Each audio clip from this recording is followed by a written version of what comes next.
What would you do if you found a hole in your canoe? That is not good. Well, that's what happened to me, and these are the steps I took to fix it. The side got all damaged. This is not a problem. I could fix that when I get home, but this needs to be fixed out here in the field. Step 1, look for conifer trees. Those are the ones that have needles, and they're often the ones with the most amount of resin in them. Step 2, examine the bark and try to find ones that have spots with obvious resin drippings. You'll often see white streaks like this. Step 3, collect a bunch of this stuff. I'm using a bushcraft tin here, but you can even collect it on a rock if you don't have one of these. The resin is very sticky. It's like a hard goo, but in this state, it doesn't hold together as well as we need it to. So step 4 is building a fire. In this case, I didn't have a lighter. I had to make a bow drill fire. And then once you have your fire going, slide that tin into the coals so we could melt it down. Now it's important this stuff doesn't catch fire. It's really flammable. We just want it to melt down. Step 5, once it's in liquid form, we add some crushed charcoal. This will act as a binding agent for that pitch.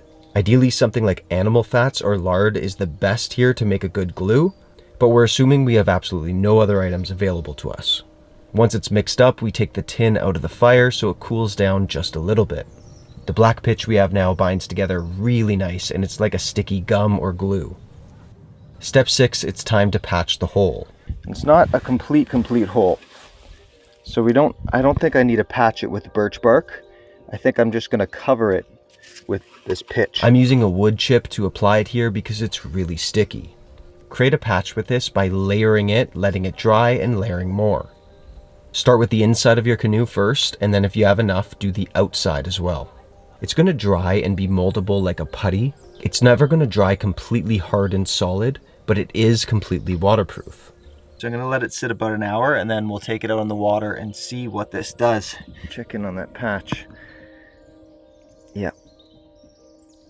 That's rock hard. I think that's gonna work. So it's the perfect wilderness temporary patch. It's not permanent, but it will at least get you back home safely to do a real repair. It's just holding. And as a bonus, if you want to learn how to get back in a canoe after it flips or takes on water, watch this video here. I'm your friend DJ with the Bare Essentials, and thanks for stopping by.